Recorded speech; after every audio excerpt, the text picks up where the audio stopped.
ನಮಸ್ತೆ ಎಸ್ಆರ್ಕ ನ್ಯೂಸ್ ವಾಹಿನಿಗೆ ಸ್ವಾಗತ.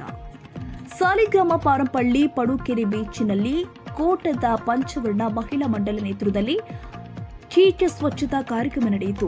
12 ಮಹಿಳಾ ಬಳಗ ಕೋಟ, ಮಣ್ಣೂರು ಫ್ರೆಂಡ್ಸ್, ಸಾಲಿಗ್ರಾಮ ಪಟ್ಟಣ ಪಂಚಾಯತ್, ವಿನ್ಲೈಟ್ ಸ್ಪೋರ್ಟ್ಸ್ ಕ್ಲಬ್ ಪಾರಂಪಳ್ಳಿ ಇವರುಗಳ ಸಹಯೋಗದೊಂದಿಗೆ ಕಾರ್ಯಕ್ರಮ ನಡೆಯಿತು. ಅಂದಹಾಗೆ ಇದು ಈ ಅಭಿಯಾನದ 237ನೇ ಪರಿಸರ ಸ್ನೇಹಿ ಸ್ವಚ್ಛತಾ ಅಭಿಯಾನವಾಗಿದೆ.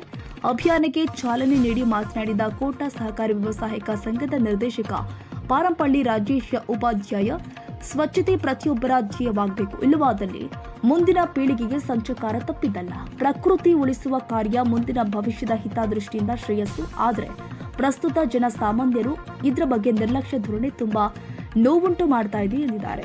ಈ ಸಂದರ್ಭದಲ್ಲಿ ವಿನ್ಲೈಟ್ ಸ್ಪೋರ್ಟ್ಸ್ ಕ್ಲಬ್ ಮಾಜಿ ಅಧ್ಯಕ್ಷ ಗಿರೀಶ್ ಪೂಜಾರಿ, ಪಂಚವರ್ಣ ಯುವಕ ಮಂಡಲ ಅಧ್ಯಕ್ಷ ಕೆ ಮನೋಹರ್ ಪೂಜಾರಿ, ಪಂಚವರ್ಣ ಮಹಿಳಾ ಮಂಡಲದ ಅಧ್ಯಕ್ಷೆ ಲಲಿತಾ ಪೂಜಾರಿ, ಮಣ್ಣೂರು ಫ್ರೆಂಡ್ಸ್ನ ದಿನೇಶ್ ಆಚಾರ್, ಪಂಚವರ್ಣ ಮಹಿಳಾ ಮಂಡಲದ ಸಂಚಾಲಕಿ ಸುಜಾತಾ ಬಾಯರಿ ಮತ್ತಿತರರು ಉಪಸ್ಥಿತರಿದ್ದರು.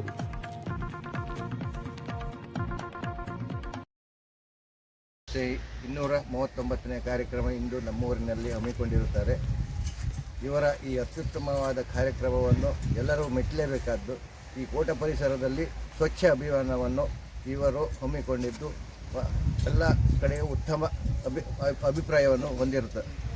ಹಾಗಾಗಿ ಇವರ ಕಾರ್ಯಕ್ರಮ ಇನ್ನೂ ಮುಂದೆ ಕೂಡ ಇದೇ ರೀತಿ ನಡೀತಾ ಇರಲಿ, ಸ್ವಚ್ಛ ಕೋಟ ಆಗಿರಲಿ ಅಂತ ನಾನು ಆಶಿಸ್ತೇನೆ.